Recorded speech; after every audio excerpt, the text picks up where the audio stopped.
Alisa Starr, Alisa Starr, and typing up dictating so bizarre.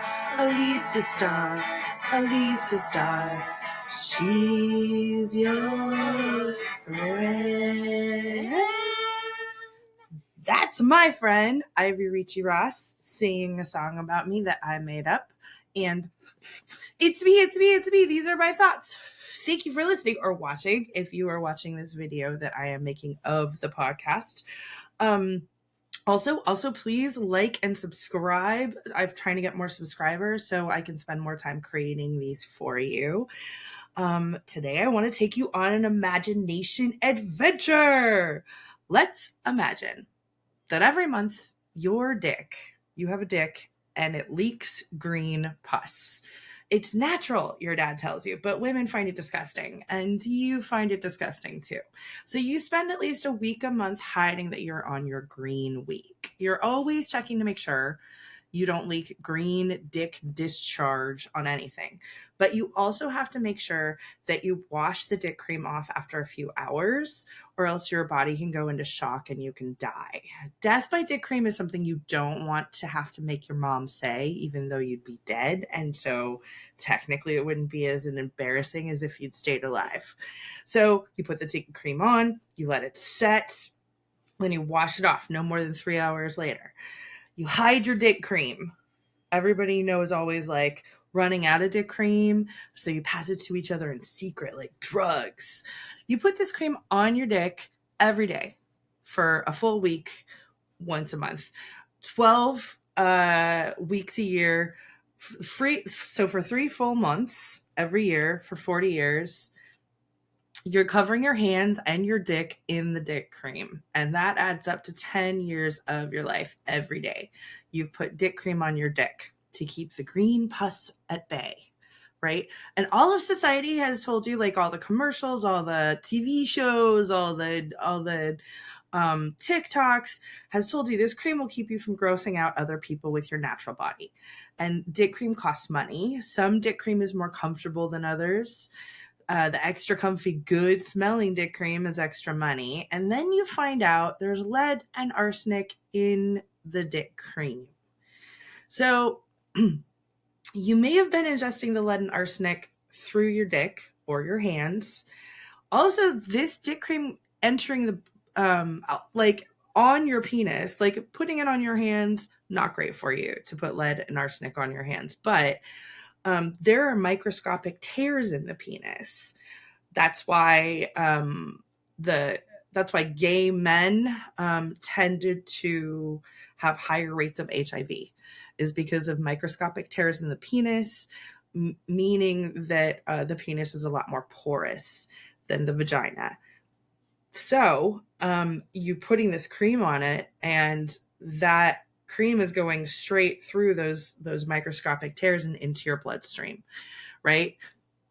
So this poisonous dick cream has been in your blood, but it didn't pass through your body. It didn't pass through your liver and kidneys first. So any poisons in the dick cream didn't get filtered out. You've been like boofing the cream, basically. So your grandfather had dick cream. Every man who's been alive for the last 50 years has used dick cream. Nobody has ever bothered to test the cream to make sure that it was safe. And now your uncle's dick cancer is starting to look like in your head, it's like starting to make sense.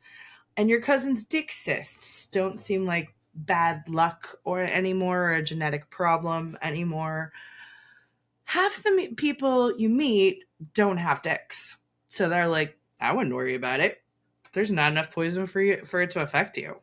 But there have been 0 tests and studies about this lead and arsenic and other poisons that you've been directly applying to your dick every day for 10 years of your life, right?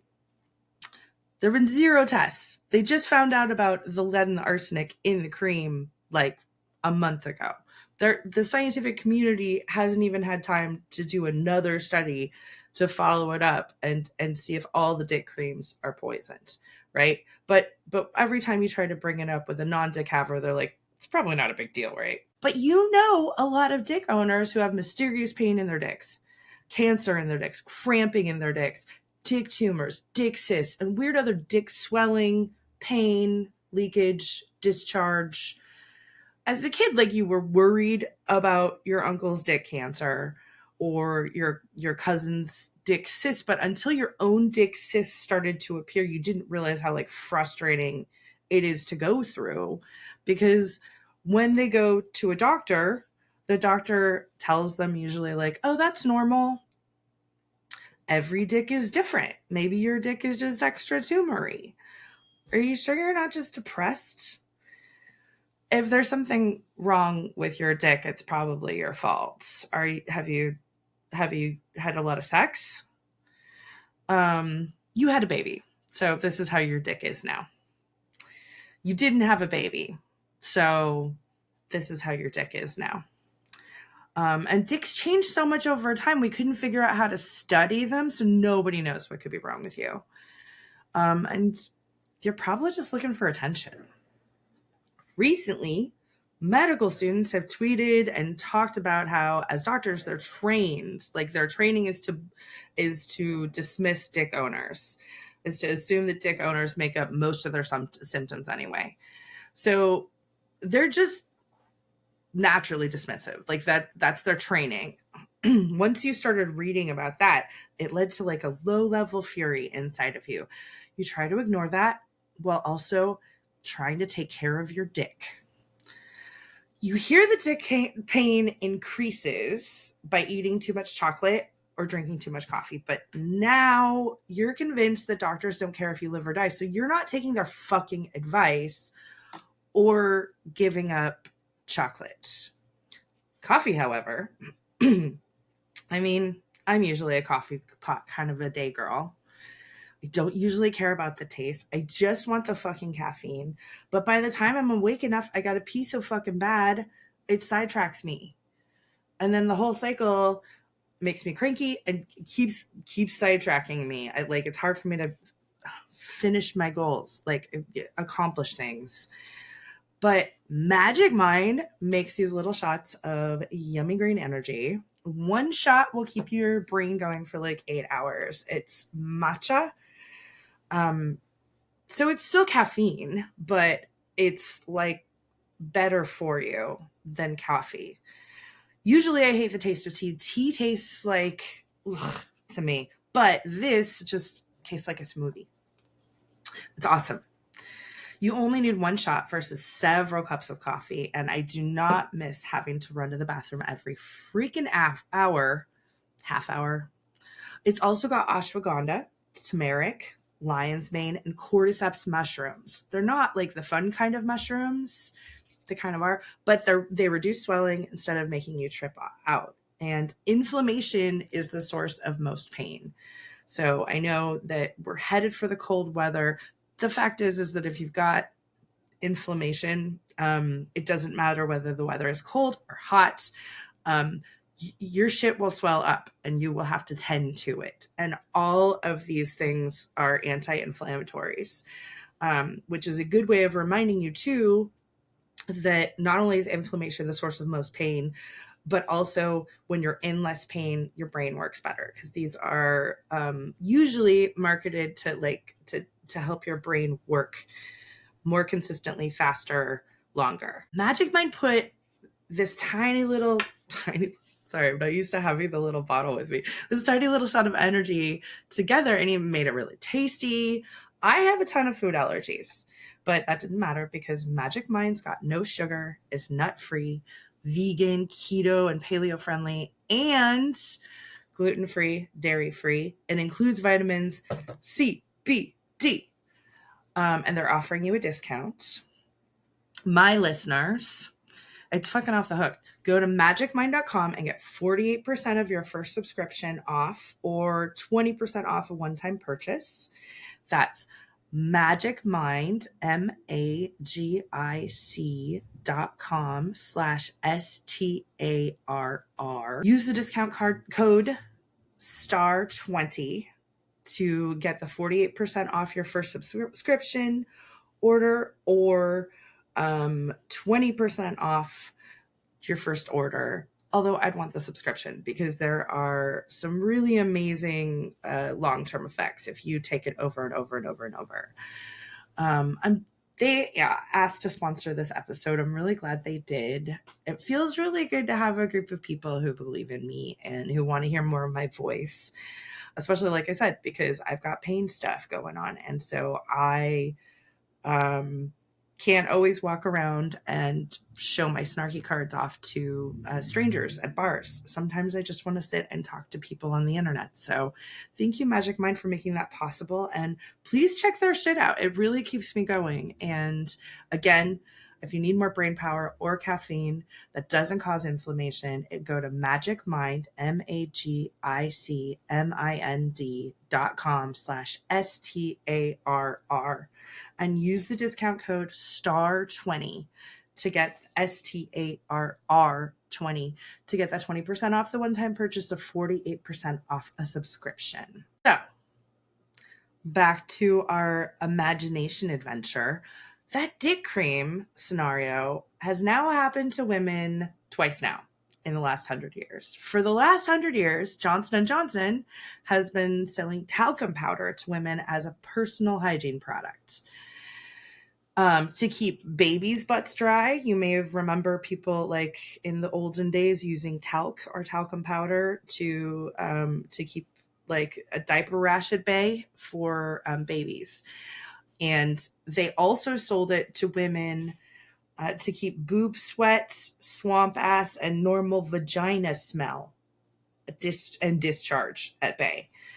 My grandmother covered her tits in talcum powder every day from I think the let's see, I'm going to say 20s to the 90s to the early 2000s. Her tits were always talcumy, and I'm sure her down there's too, but we never talked about the down there's, me and my grandmother, because she lived in California. She was an adult woman. She like and basically until 2010, probably even still now, boob sweat is not a popular thing to do as a woman. It's just not. So yeah, talcum powder would keep you dry. And like I said, swamp ass, vagina discharge, natural vagina smells, and boob sweat. Johnson & Johnson just admitted, well, it's been just admitting for about 15 years. Like the lawsuit's been going on for a while, but it's starting to get to the point where they are paying out plaintiffs. Their talcum powder has been filled with asbestos and causes uterine cancer. So if you have been using their talcum powder to keep your vagina dry, you could win some compensation, and I'll have a link in the description so that you can take a look and see if you are a uterine owner that you're related to or friends with might qualify for that lawsuit, because you deserve compensation. We all deserve compensation. I mean, almost all of us had the talcum powder put on our butts every day for like the first 2 or 3 years we were alive. But adult women, for 100 years, used it on our parts every day. And let me tell you, I don't think that my grandmother had uterine cancer. She definitely had boob cancer. She only had one boob by the time that she died. And I know that she was using talcum powder that whole, for 50 years every day or whatever, 60, 70 years every day, whatever. So I'd be surprised if those two weren't connected, but she's dead. And I think uterine cancer is one of the few things that you can get compensation for. So like I said, if you know somebody who has uterine cancer, just let them know that the Johnson & Johnson lawsuit exists. Don't ask them about their talcum powder use. Just be like, hey, I know you've had some box problems. This might be related. And so women have been told that we naturally smell bad and need to balance out our smells with products. For for as long as products have existed, that has been one of the main things that products were for, is to make women smell less like women. So, and additionally, if you use body powder of any kind, make sure there's no talc in it, because it could be poisoning you. It could have lead and arsenic in it, untested lead and arsenic in it. How come? It's just a weird white powdery substance that apparently they just drill straight out of the ground. They're not cleaning it. There's zinc in it. There's a lot of other heavy metals that you really shouldn't have on your skin. Okay, so they just started testing tampons. And by testing, I mean one study was released where they tested 40 tampons. A woman in Berkeley. That was it. One fucking study. The first fucking study since tampons were invented about 60 years ago. Surprise! This unregulated product that is necessary for women right now is full of poison. Arsenic, lead, all the stuff that I said was in the dick cream, actually in the tampons. Also in the talcum powder. Do you know why they tested the tampons at all? Because a woman wanted to know what was in them. But women's bodies didn't start being studied for science and medically until on their own, as their own different, like, kind of body than men until around 1997. So we had to wait until women were allowed into science. And then we had to wait until those women were respected enough in their field that they were allowed to lead their own studies before someone studied tampons. Because we've been studying women's bodies since 1997. It is the year of our Lord Beyonce, 2024. So what is that?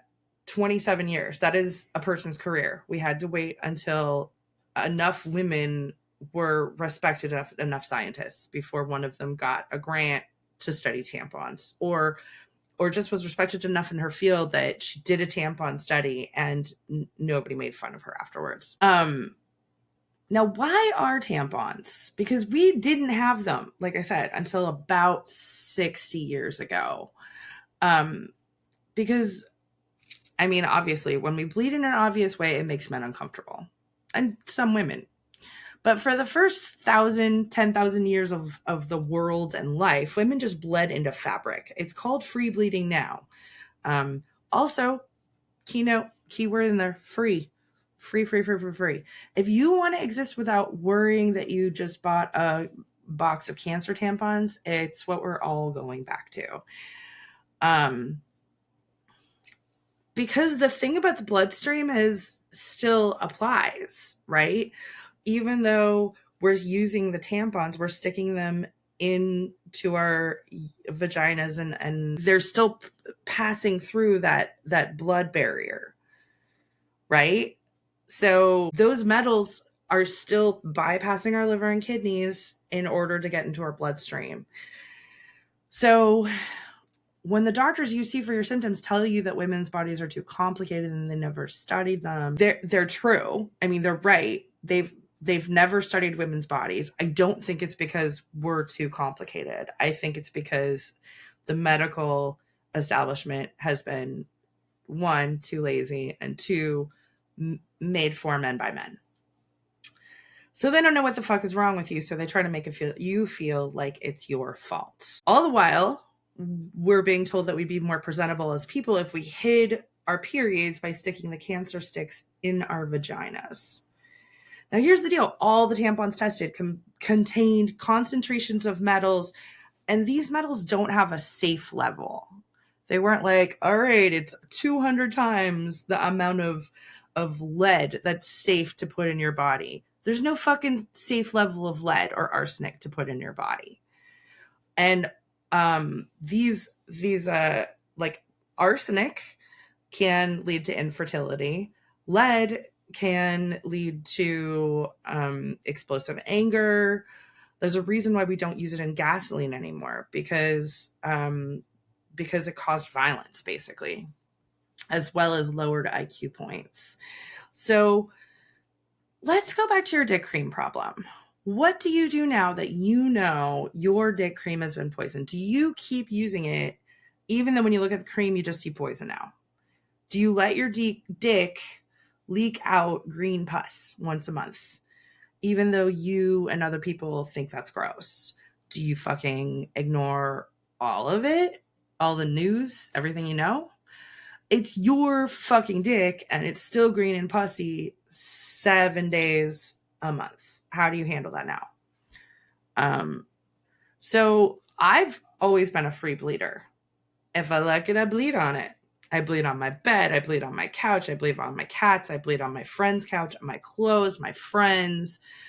I mean, and I used to think of tampons as good in an emergency, tucking them into random drawers and backpacks. But now I can't. I see one and I just throw it away. It just looks like a cancer stick, and not a fun one, like fucking cigarette. At least cigarettes make you friends, give you a place to hang out, which is outside with the other cool kids who are also smoking cigarettes. So in conclusion, if you're interested in testing tampons and doing more long-term studies, we'd all be fucking grateful to you. And women are fucking furious. Do not fuck with us right now. We just found out about this, and there's a low level of rage running through every single one of us. This society insisted we put multiple poisons in our vagina for hundreds of years, for at least 100 years. And then they told us we were making it up when that poison made us, our mothers, our sisters, our aunts, our grandmothers sick. And we are now going to bleed on a lot of your shit. And you're going to be nice about it because you don't want us to get sick and die. And you wouldn't ask us to put poison in our body so you can be more comfortable. For the vagina owners who want alternatives to tampons, there are a few. First, you have a ton of fabric in your house. Tear up old t-shirts, dresses, sheets, anything else too old or ugly to wear, and just stuff it into your pants. There's also the sea sponge. This is something you can order online and it'll soak up blood. We used to use this in third wave feminism in the 90s. It was kind of a hippie thing to do. Finally, there's also the Diva Cup. Is it better than a tampon? Maybe. Nobody knows. It's not definitely full of poison. That is what we can say about it. Thanks for listening to me explain why this is so upsetting. I don't know if you've felt this vaginal rage I've been explaining, but it's there. And just so you know, I do know that the vagina leads to the uterus. They're located in the same place, but they are not the same thing. I've just been saying vagina for ease of use. I also know that women are not the only people who own uteruses and vaginas. I hope I have honored that throughout today's episode. I'm not sure, but I want you to know, if you are a non-female person who owns a vagina or a uterus, you're included in these rants. The first time I tried to talk about this, it was an acquaintance, like a bar acquaintance, and he nodded because he'd heard about the study. I wouldn't worry about it, he said. And I laughed so hard. I scared him a little bit. I'm sure you wouldn't worry about it. I cackled angrily. You don't have a vagina. No, really, there aren't high enough levels to hurt you, he protested. I was surprised. Oh, are you a doctor? He shifted, seeming unsure for the first time in the conversation. No, I just pay attention to science. I nodded again, deciding right then and there that we weren't acquaintances anymore. And if I could, I would never talk to him again because he is a gaslighting fucking coward. There's literally no science on this. That was just his way of gaslighting my concern, making me feel stupid for giving a shit about my health. And he didn't want to hear about it anymore. And acting like he knew more about the subject than me was his go-to way of getting out of the conversation. Instead of acting like a normal, non-cowardly person and saying, oh, that sounds scary. Or, I'm sorry, you've been shoving poison inside of you for years. He chose to be like, it's not a real problem. It's probably fine. I fucking hate it's probably fine. I fucking hate that shit. It just, other people, other non-vagina owners I've tried to start this conversation with were like, yeah, we also sold you Lysol and told it to spray in your vagina. It sucks. I know, whatever. Here's the deal.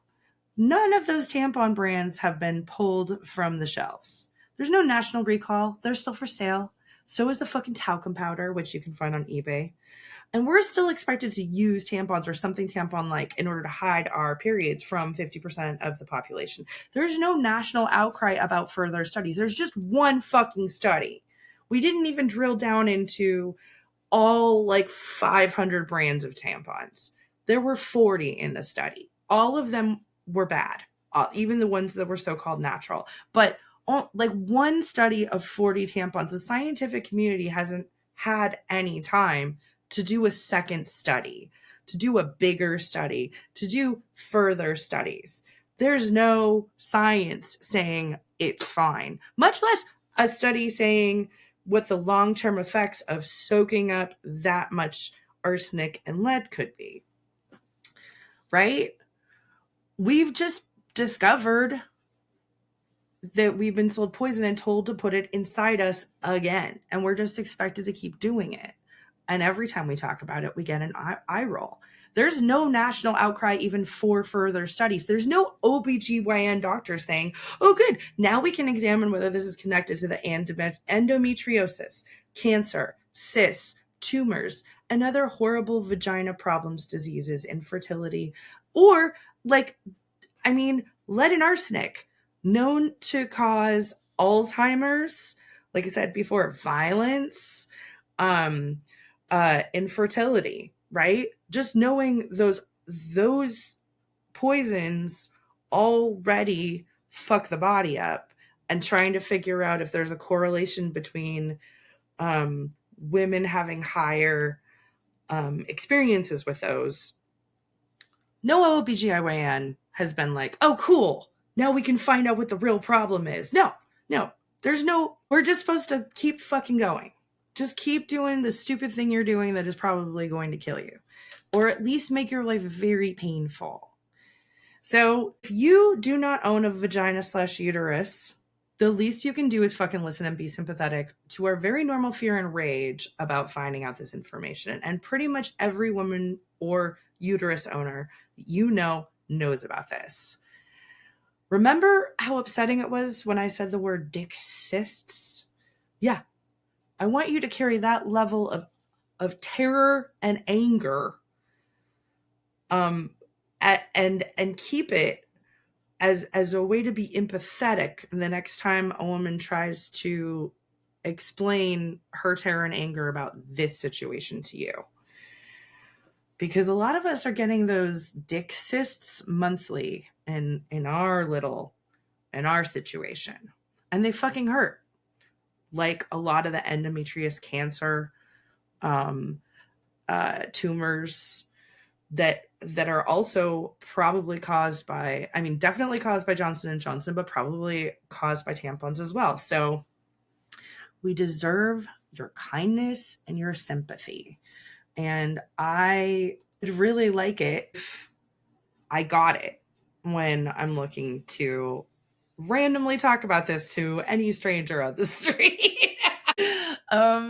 As you know, today's thoughts of the day, like other thoughts of the day, has been brought to you by Snarky Cards. In addition to Magic Mind, Snarky Cards are cards that I make. They're brutally honest greeting cards, and I just got this new shipment. These are not cards exactly, of keychains of me holding my titties.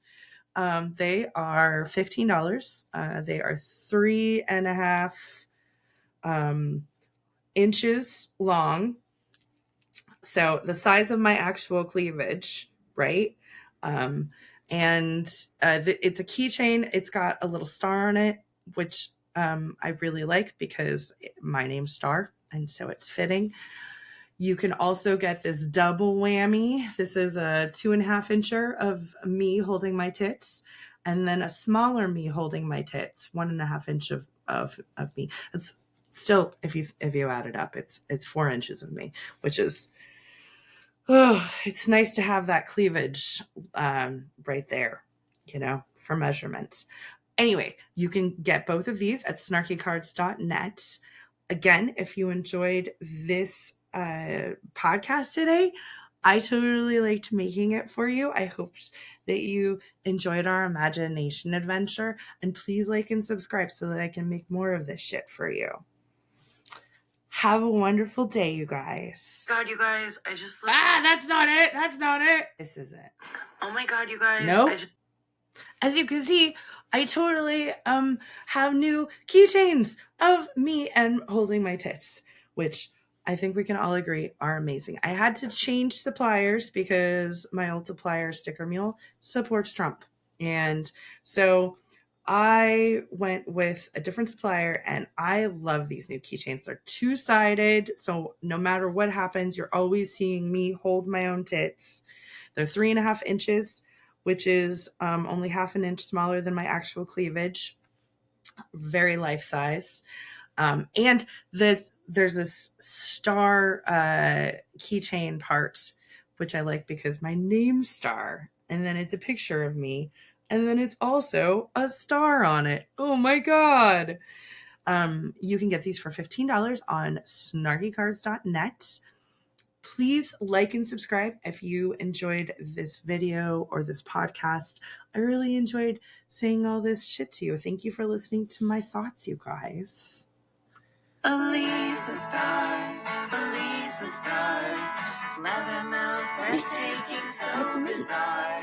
Alisa Starr, Alisa Starr. She'll get you to laugh at your scars. Alisa Starr, Alisa Starr, Alisa Starr. She is a booby blabber mouth who is your